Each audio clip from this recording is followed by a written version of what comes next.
భారతదేశ మొట్టమొదటి మహిళా ఉపాధ్యాయురాలు సామాజిక విప్లవకారిణి సావిత్రిబాయి పూలే జయంతి వేడుకలను నల్గొండ జిల్లా కేంద్రంలో ఘనంగా నిర్వహించారు. స్థానిక క్లాక్ టవర్ సెంటర్ వద్ద సమాచార హక్కు పరిరక్షణ సమితి మరియు ఎలక్షన్ వాచ్ కమిటీ జాతీయ చైర్మన్ డాక్టర్ కేశవుల ముదిరాజ్ సావిత్రిబాయి చిత్రపటానికి పూలమాలలు వేసి ఘనంగా నివాళులర్పించారు. ఈ సందర్భంగా డాక్టర్ కేశవుల ముదిరాజ్ మాట్లాడుతూ అణచివేతకు గురవుతున్న కాలంలో మహిళల విద్య కోసం సావిత్రిబాయి చేసిన పోరాటం మరవలేందని కొనియాడారు. తన భర్త మహాత్మా జ్యోతిబా పూలే ప్రోత్సాహంతో విద్యను అభ్యసించి ఎన్నో అవమానాలను ఎదుర్కొని దేశంలోనే మొట్టమొదటి మహిళా పాఠశాల స్థాపించిన ధీశాలి ఆమె అని పేర్కొన్నారు. మహిళల అభ్యున్నతికి ఆమె చేసిన సేవలు వెలకట్టలేనివని, ఆమెను ఆధునిక విద్యకు సరస్వతీదేవిగా అభివర్ణించారు. నేటి తరం యువత, ముఖ్యంగా విద్యార్థినులు సావిత్రిబాయి పూలేని స్ఫూర్తిగా తీసుకోవాలని కోరారు.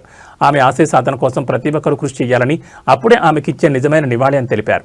సమాజంలో విద్య ద్వారానే మార్పు సాధ్యమని ఆమె నిరూపించారని గుర్తు చేశారు. కార్యక్రమంలో నోముల శంకర్ యాదవ్, యాతయ్య, రాజు, శివకుమార్, శ్రీను తదితరులు పాల్గొన్నారు.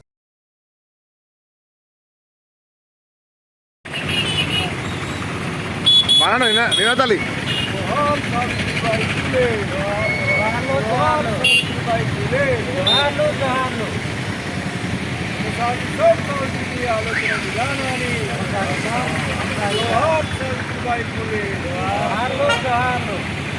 భారతదేశ మొట్టమొదటి మహిళా ఉపాధ్యాయురాలు సావిత్రిబాయి పూలే యొక్క జయంతి సమాచార పరిరక్షణ మరియు ఎలక్షన్ వాచ్ కమిటీ ఆధ్వర్యంలో కుటుంబాలకు ఘనంగా నివాళులు వారు మహిళా విద్య కోసం ఎన్నో ఇబ్బందులు ఎదుర్కొని వారి పట్ల మహాత్మా జ్యోతిబా పూలే వద్ద వారి